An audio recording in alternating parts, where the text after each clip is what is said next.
రైతులు ఇచ్చేశారు, okay, already RRR కొంచెం అలైన్మెంట్ అవుతుంది.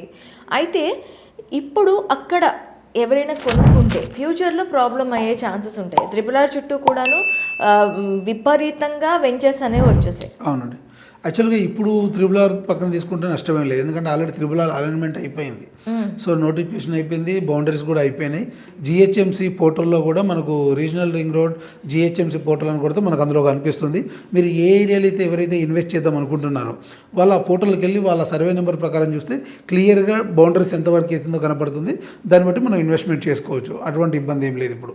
సో రీజనల్ రింగ్ రోడ్ పక్కన చేసుకోవడం వల్ల ఏంటంటే ఇప్పుడున్నటువంటి అవుటర్ రింగ్ రోడ్ గత 20 సంవత్సరాల క్రితం వచ్చినప్పుడు 2004 to 6 మధ్యలో స్టార్ట్ అవుతున్నప్పుడు చాలామందికి అనుమానాలు ఉన్నాయి. సో హైదరాబాద్ రోడ్ల మీద ట్రాఫిక్ లేదు, దీన్ని గట్టి ఏం చేస్తారనేది. ఇవాళ సిటీ సరౌండింగ్ ఉన్నటువంటి స్పెషల్ ఎకనామిక్ జోన్స్ అయితే, విల్లా కమ్యూనిటీలు అయితే, హైరైజెస్ అయితే ఈ రావడానికి కారణం అవుటర్ రింగ్ రోడే ఒకటి. దాంతోపాటు ఈజీ వే కనెక్టివిటీ పెంచింది outer ring road. Regional ring road వస్తే ఏమవుతుందంటే మనకు హైదరాబాద్ చుట్టూ ఉన్నటువంటి 11 జిల్లాల కనెక్టివిటీ పెరగడం ఒకటి. దాంతోపాటు అవుటర్ రింగ్ రోడ్కు రీజనల్ రింగ్ రోడ్ మధ్యలో ఉన్న special economic zones, outer ring road regional urban towns ఇదేనో వీటికి అనుసంధానంగా శాటిలైట్ టౌన్షిప్ నిర్మించడానికి ఒకటి ఛాన్స్ ఎక్కువగా ఉంటుంది.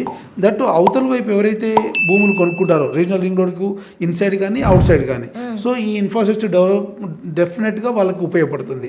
అప్రిషియేషన్ వైజ్గా డెఫినెట్గా ఈ 12 నుంచి 15 లైన్ల రోడ్ ఏదైతే వస్తుందో ఇది కంప్లీట్ అయ్యే వరకు వాళ్ళకి 30,000-35,000 per square పోవడానికి ఛాన్స్ ఎక్కువగా ఉంటుంది. ఎందుకంటే ఈ రీజనల్ రింగ్ రోడ్ బేస్ చేసుకుని మనకు డిస్ట్రిక్ట్ హెడ్ క్వార్టర్లో కూడా డిస్ట్రిక్ట్ ఇండస్ట్రియల్ సెక్టార్స్ ఉంటాయి. సో వాళ్ళు కూడా ఇండస్ట్రియల్ సెగ్మెంట్స్ పెట్టడానికి ఛాన్స్ ఉంటుంది కాబట్టి అక్కడ ఎంప్లాయ్మెంట్ జనరేట్ అవుతుంది కాబట్టి డెఫినెట్గా అర్బనైజేషన్ కూడా పెరుగుతుంది, పీపుల్ మైగ్రేట్ అవ్వడానికి ఛాన్స్ ఎక్కువగా ఉంటుంది ఆ ప్రాంతాల్లో కూడా.